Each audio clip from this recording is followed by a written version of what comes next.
হিজড়ারা কি মেয়েদের মতো পর্দা করবে? হিজড়াদের নামাজের পদ্ধতি কি? বৈজ্ঞানিক পদ্ধতিতে লিঙ্গ পরিবর্তনের বিধান কি? প্রসিদ্ধ আছে 27 রজব রাসূল করিম সাল্লাল্লাহু আলাইহি ওয়াসাল্লামের মেরাজ হয়েছিল। এই বর্ণনা কি সহিহ? দেখুন, হিজড়াদের বিষয়ে হিজড়া না বলে আমরা তৃতীয় লিঙ্গ আজকাল আমাদের সমাজে বলছে বেশি, যদিও তৃতীয় লিঙ্গ বলাটাও বা কতটা এখানে সঠিক হবে সেটি আরেক আলোচনার বিষয়। যাই হোক, এই হিজড়া বলি বা তৃতীয় লিঙ্গ বলি, তবে হিজড়া নেগেটিভ অর্থে বলা হয় একজন মানুষকে কেমন যেন একটা গালমন্দের মতো হয়ে গেছে অনেকটা, সেই জন্য এই শব্দটা বলতে ইতস্তত বোধ হয়।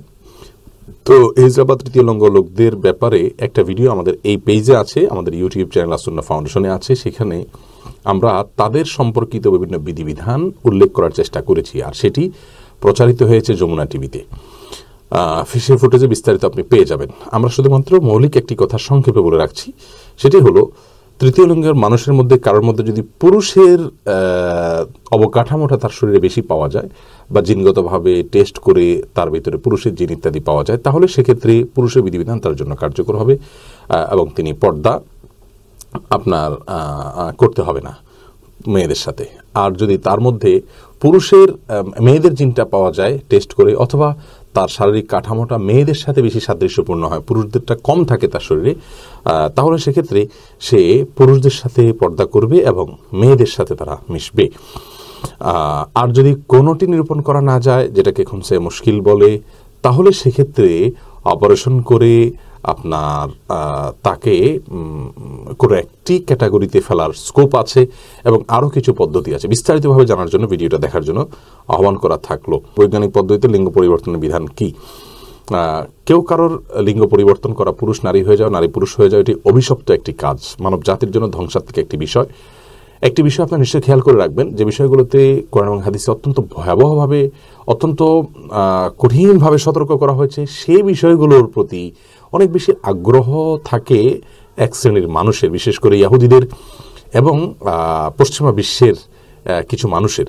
তো এখান থেকে আমরা কিছুটা আঁচ করতে পারি যে আসলে আল্লাহ এবং তার রাসূল সাল্লাল্লাহু আলাইহি সাল্লাম যা বলেছেন, যা করতে বলেছেন, সেটা যেন মানব জাতি না করে, আর যা নিষেধ করেছেন সেটা যেন মানুষ করে। সেজন্য এক ধরনের প্ররোচনা তারা দিয়ে থাকে এবং এই প্ররোচনাটা এত বেশি পরিমাণে হয়ে থাকে যে এটার কারণে আমরা বেশিরভাগ ক্ষেত্রেই আপনার বিভ্রান্ত হয়ে পড়ি, সাধারণ মুসলিমরা ঈমান হারা হয়ে যান। এজন্য আমরা আপনাদেরকে বিনীতভাবে আরজ করব যে এই সমস্ত প্ররোচনায় দেখে অন্তত আমরা শিক্ষা গ্রহণ করার চেষ্টা করি যে এগুলো ষড়যন্ত্র এবং আমাদেরকে ধ্বংস করার জন্য আয়োজন। মনে রাখা উচিত যে এই লিঙ্গ পরিবর্তন করা, এর মাধ্যমে আমরা আমাদের সৃষ্টির ভিতরে পরিবর্তন আনছি। আল্লাহ রাব্বুল আলামিন বলেছেন, লা তাবদীলা লিখালকিল্লাহ, আল্লাহ সৃষ্টিতে কোনো পরিবর্তন আনা যায় না। রাসূল আকরাম সাল্লাল্লাহু আলাইহি ওয়াসাল্লাম বলেছেন, ওই লোকদেরকে আল্লাহ তাআলা, ওই লোকদের উপর আল্লাহ তাআলার অভিশাপ নাজিল হয় যারা নারী হয়ে পুরুষদের মতো হওয়ার চেষ্টা করে অথবা পুরুষ হয়ে নারীদের মতো হওয়ার চেষ্টা করেন, যার কারণে এটি অভিশপ্ত একটি কাজ এবং মানব জাতির বংশধারার স্বাভাবিক যে প্রক্রিয়া, এটাকে উল্টে ফেলানোর একটা প্রবণতা, এটা জায়েজ নাই। তবে হ্যাঁ, যদি কেউ তৃতীয় লিঙ্গ, যেটাকে আমরা বলছি বা হিজড়া বলছি, এরকম কোনো ক্যাটাগরির মানুষ হন এবং তার শরীরে আপনার তিনি হয়তো পুরুষ কিন্তু নারীদের কিছু তার মধ্যে আছে, অথবা নারী কিন্তু পুরুষের কিছু দিক তার ভিতরে আছে, তাহলে অপারেশন করে সেটাকে তার ভেতরে আপনার বিপরীত লিঙ্গের যে দু একটি বিষয় চলে এসছে সেটাকে অপারেশন করে একটা সাধারণ এবং স্বাভাবিক অবস্থা এবং নারী বা পুরুষে যেটা তার ভিতরে প্রাধান্য রয়েছে সেটাতে রূপান্তরিত করা জায়েজ রয়েছে। কিন্তু আপনার ট্রান্সজেন্ডার, যেটাকে আমরা বলছি লিঙ্গ পরিবর্তন, এটি সম্পূর্ণ হারাম এবং অভিশপ্ত একটি। তো এই ট্রান্সজেন্ডারের ব্যাপারে ইসলামী শরিয়ার দৃষ্টিভঙ্গি একেবারেই পরিষ্কার, এটি সম্পূর্ণ হারাম এবং নাজায়েজ কাজ।